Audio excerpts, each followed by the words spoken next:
کتاب اللہ یعنی قرآن پاک کی تعریف۔ القرآن المنزل علی الرسول علیہ السلام المکتوب فی المصاحف المنقول عنہ نقلا متواترا بلا شبہات۔ قرآن پاک کی پہلی صفت المنزل علی الرسول علیہ السلام۔ قرآن کریم وہ کلام ہے جو اللہ تعالیٰ کی طرف سے اس کے رسول مکرم صلی اللہ تعالیٰ علیہ وآلہ وسلم پر نازل کیا گیا، جس کی پہلی آیت اقرأ بسم ربک الذی خلق ہے اور جس کی آخری آیت الیوم اکملت لکم دینکم ہے۔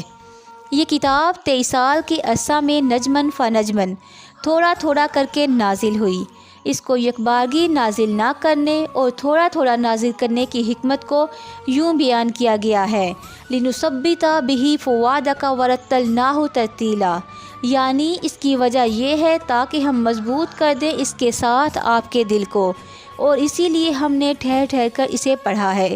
کیونکہ اہل عرب امی تھے یعنی ان پڑھ تھے۔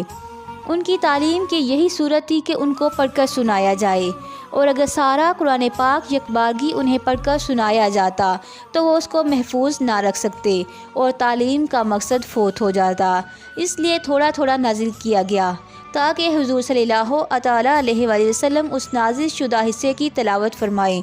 مسلمان اسے سنیں، سمجھیں اور دل میں اسے محفوظ کر لیں۔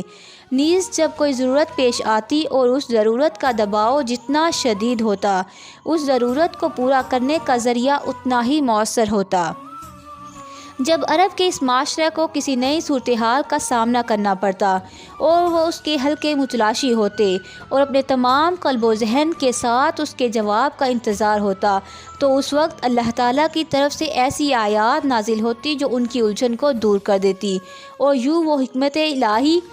ان کے دلوں میں راسخ ہو جاتا۔ اور سب سے اہم حکمت جو شیخ ابو زہرا رحمۃ اللہ علیہ نے بیان کی ہے وہ یہ ہے کہ ویسے تو ہر نبی کا اپنے رب کے ساتھ ہمہ وقت روحانی اتصال ہوتا ہے، لیکن جس وقت اللہ تعالیٰ کی طرف سے اس کے کسی نبی پر وحی نازل ہوتی ہے تو اس وقت کی کیفیت بڑی ہی عجیب و غریب ہوتی ہے۔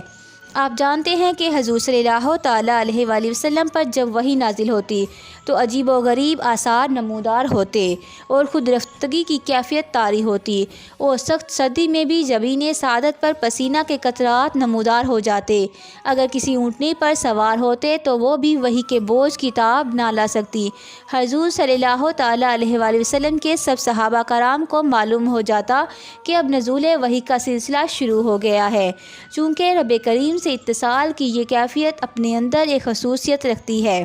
اس لیے اللہ تعالیٰ نے چاہا کہ نزول وحی کا سلسلہ آخر تک جاری رہے۔